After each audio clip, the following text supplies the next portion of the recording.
Assalamualaikum warahmatullahi wabarakatuh. Salam jumpa kembali dengan saya Muhammad Bayu Widakto. Semoga senantiasa teman-teman dikaruniai kesehatan dan energi kreatif oleh Allah Subhanahu wa taala. Kali ini kita akan membahas lagi pada dunia audiovisual. Kali ini kita akan mendiskusikan mengenai hubungan subjek objek pada penampilan audiovisual. Maka kita perlu bagaimana mendekatkan penonton kepada karakter utama atau subjek utama yang kita ceritakan dalam sebuah cerita, baik itu naratif di perfilman yang naratif yang fiksi, maupun di dokumenter yang non fiktif. Maka kita mengenal tiga cara untuk menampilkan subjek. Yang pertama yaitu perception image. Nah, perception image ini kita ingin menampilkan bagaimana subjek tersebut sebagai siapa. Pada perception image kita ingin menampilkan subjek untuk bisa lebih dekat dan lebih bisa dipahami oleh penonton, sehingga penonton akan mendapatkan gambaran lebih dalam, persepsi lebih dalam mengenai siapa subjek utama kita itu. Nah, ini penting untuk kita gambarkan dalam frame-frame padat, misalnya close up maupun middle close up gitu dalam biasanya kesendiriannya. Nah, dalam sendirian itu si subjek tersebut melakukan hal-hal apa saja.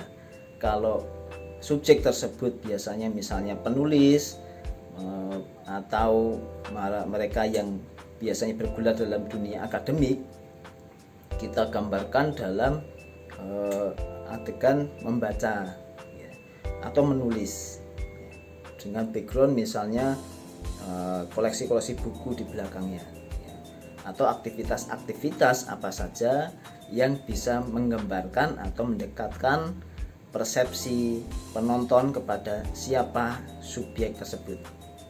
Jadi fokus pada bagaimana menggambarkan atau menampilkan siapa subjek tersebut. Nah, yang kedua yaitu action image.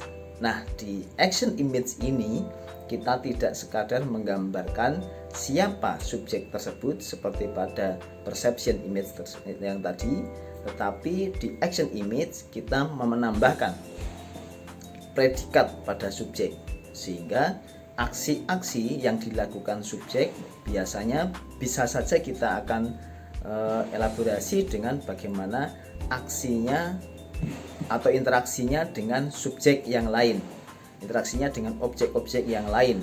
Misalnya kalau pedagang, misalnya kalau petani gitu aktivitas ketika di sawah, aktivitas ketika berdagang, aktivitas ketika berinteraksi dengan subjek yang lain, sehingga dengan demikian penonton kita lebih bisa memahami, mendalami selain siapa, tetapi juga apa sih yang dilakukan oleh si subjek dalam keseharian, sehingga makin lengkap subjek plus predikatnya. Nah, ketika itu sudah terjadi, kita punya alternatif ketiga lagi yang kita bisa lakukan untuk lebih mendekatkan subjek kepada penonton, yaitu dengan affection image.